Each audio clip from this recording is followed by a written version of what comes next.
In the early hours of April 13th, 1204, smoke rose over Constantinople. The flames did not come from a foreign army breaching the walls. They came from inside the city, lit by men who had sworn to defend Christendom. For centuries, Constantinople had endured sieges by Persians, Arabs, Rus, and Turks. Its walls had held. Its churches had survived. Yet the most destructive blow in its history would not be delivered by an external enemy. It would come from a crusade diverted. The Fourth Crusade began with a stated goal: the recovery of Jerusalem. Proclaimed in 1198 by Pope Innocent III, it was intended to strike at Muslim power in the eastern Mediterranean. But from its outset, the expedition was burdened by debt, delay, and political compromise. Unable to pay Venice for transport, the crusading army agreed to divert its forces in service of Venetian interests. The crusade attacked the Christian city of Zara in 1202, an act condemned by the Pope himself. It was a precedent. The boundary between sacred mission and political expediency had already blurred. In 1203, the crusade turned toward Constantinople. The reason was dynastic. Alexius IV Angelos, a deposed Byzantine prince, promised the Crusaders money, supplies, and church submission if they restored him to the throne. The offer was accepted. When the Crusaders arrived, Constantinople was fractured by internal division. Imperial authority was weak. Public trust had eroded. After a brief assault, Alexius IV was installed as co-emperor, but he could not deliver what he had promised. The treasury was empty. The population was hostile.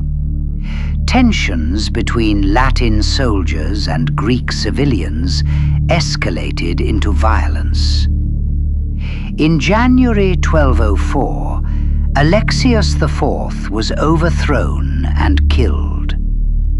Negotiations collapsed. The Crusaders, encamped outside the city, faced a choice: withdraw in failure or take by force what they had been promised. They chose the latter. On April 12th, assault towers advanced against the sea walls. Venetian ships lashed together served as floating platforms. By nightfall, Crusader forces had gained entry. What followed was not a conquest, but a sack. The Byzantine historian Nicetas Choniates witnessed the devastation. He wrote that the invaders behaved like enemies who had never known mercy, describing churches stripped bare and homes emptied. Relics were seized, icons were shattered. The Hagia Sophia, the greatest church in Christendom, was desecrated. The destruction was systematic. Libraries were burned. Bronze statues, some dating to antiquity, were melted down for coin. Sacred vessels were divided as spoils. Choniates recorded that even the sarcophagi of the emperors were opened, their contents scattered. A later Western chronicler, Geoffrey of Villehardouin, acknowledged the scale of the plunder, noting that never since the world was created had so much booty been taken in a single city.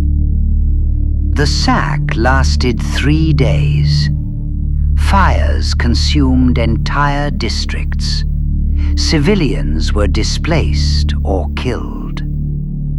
What centuries of siege had failed to accomplish, 3 days of uncontrolled violence achieved. In the aftermath, a Latin empire was established, carving Byzantine territory into Western fiefdoms. Constantinople, once the wealthiest city in Europe, was left hollowed and impoverished. Though Byzantine rule would be restored in 1261, the city never fully recovered. The Fourth Crusade did not merely sack a city. It shattered a civilization's center of gravity. When Constantinople finally fell to the Ottomans in 1453, it did so as a weakened remnant. Its strength already broken 2.5 centuries earlier by those who had come in the name of the cross.